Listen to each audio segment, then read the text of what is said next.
29వ తేదీన షడ్గ్రహ కూటమి.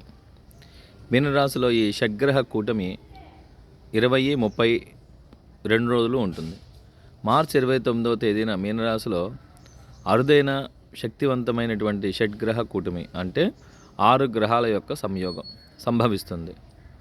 సంవత్సరం చివరిలోనూ అలానే సంవత్సరం మొదల్లోనూ క్రోధి పాల్గొన అమావాస్య నుండి విశ్వావసు చైత్రశుద్ధ పాడ్యమి అంటే ఉగాది ఈ షడ్గ్రహ కూటమి సంభవిస్తుంది. ఇది వ్యక్తిగత, సామాజిక మరియు ప్రపంచ స్థాయిలో గణనీయమైనటువంటి విపత్తులకి దారితీస్తుంది.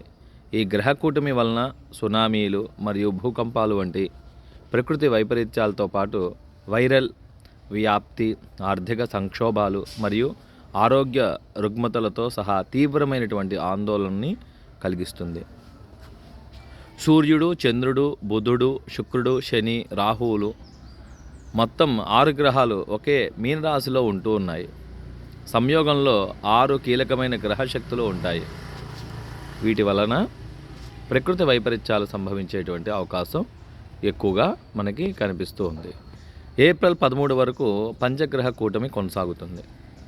ఈ పంచగ్రహ కూటమి వలన ఏ విధంగా ఉంటాయి అంటే ఏకరాశో యదా యాంతి చత్వారః పంచఖేచరాః చత్వారో రాష్ట్రనాశాయ హంతి పంచ జగత్రయం. యదా ఏకరాశో చత్వారః ఖేచరాః యాంతి రాష్ట్రనాశనం. 4 గ్రహాలు ఒకే రాశిలో ఉంటే రాష్ట్రనాశనం అని. పంచఖేచరాః ఏకరాశో యదా యాంతి జగత్రయం హంతి. 5 గ్రహాలు ఒకే రాశిలో ఉంటే 3 జగాలు నశిస్తాయి అని శాస్త్రవచనం. అదేవిధంగా యదా షడ్గ్రహాః సంయాంతి ఏకరాశౌ నిసర్గతః రోగపీడాది దుర్భిక్షం జలవృష్టే రసంయమః నృపానాం మిత్రభేదశ్చ యుద్ధం చ భవేద్ ధ్రువం. 6 గ్రహాలు కేవలం 2 రోజులు మాత్రమే మీనరాశిలో ఉంటూ ఉన్నాయి. అందులో చంద్రుడు బలహీనుడై ఉన్నాడు కాబట్టి చెడు ప్రభావం అనేది తక్కువగా ఉంటుంది. కానీ పంచగ్రహ కూటమి వలన ఇబ్బందులు ఎదురయ్యే అవకాశం ఉన్నది. ఏప్రిల్ 14 నుండి పంచగ్రహ కూటమి లేదు కాబట్టి ఏప్రిల్ 14 నుంచి పరిస్థితులన్నీ కూడా చక్కబడతాయి. మొత్తం 8 గ్రహాలు కేతువును చూస్తున్నాయి అంటే చంద్రుడు, శని, బుధ, శుక్ర, రవి, రాహువులు సప్తమ వీక్షణలో కేతువును చూస్తూ ఉంటే గురుగ్రహం పంచమ వీక్షణతో కేతువును చూస్తూ ఉన్నది. కుజగ్రహం స్తంభన స్థితిలో ఉన్నది.